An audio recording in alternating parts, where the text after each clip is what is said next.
நான் சின்னதாக கிளாரிஃபை பண்ணிடுறேன். ஆக்சுவலாக நாங்களாம் 90s கிட்ஸு. நாங்கள் விளையாட ஸ்டார்ட் பண்ணும்போது ஸ்டம்பர் பால் தான் மெயினாக இருக்கும், ரப்பர் பால் இருக்கும். அதுக்கப்புறம் பார்த்தீங்கன்னா இந்த ஹார்ட் டென்னிஸ் வந்தது. அதுக்கப்புறம் தான் இந்த மெர்க்குரி 6 வந்தது.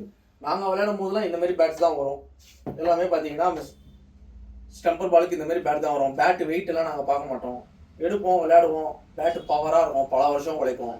அந்த ஒரு ரீசனுக்காக பார்த்தா இந்த பேட்டில் இந்த கிரேஸ் இப்போ வரைக்குமே எங்களுக்கு இருக்குது 90s கிட்ஸுக்கு.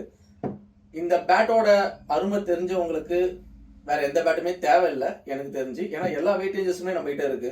அந்த ஒரு ரீசனாலே பார்த்தீங்கன்னா ஆல்மோஸ்ட் எல்லாமே சோல்ட் ஆயிடுச்சு. நம்மளோட டார்கெட் சென்னை மட்டும் கிடையாது, சென்னையை தவிர்த்து மிச்ச எல்லா டிஸ்ட்ரிக்ட் ஸ்டேட்டு டாப் நம்ம டெல்லியிலேருந்து கன்னியாகுமரி வரைக்கும் எல்லா இடத்துக்குமே நம்ம கொரியர் போட்டிருக்கோம். Per day minimum 10 bats to 20 bats.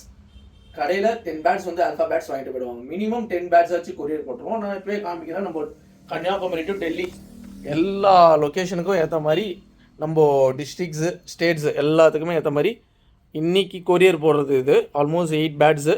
Already morning ஒரு 3 பேட்ஸ் போட்டாச்சு. அதேமாதிரி பார்த்தீங்கன்னா ஆல்ஃபா பேட் ஸ்டாக்ஸ் இருக்குது இப்போதைக்கு. நேற்று தான் போட்டோம் இந்த sticker bats. Hard tennis temper பாலில் ஆல்மோஸ்ட் ஒரு 1.5 பாக்ஸ் காலி ஆகிடுச்சு. இப்போ ஆல்ரெடி இருக்குது பேட்ஸு. ஸோ இது ஒரு 2 வீக்ஸ் சாலிடாக இருக்கும். வந்து பார்த்து சீக்கிரமாக உங்களுக்கு ஏற்ற மாதிரி பர்ச்சேஸ் பண்ணிக்கோங்க.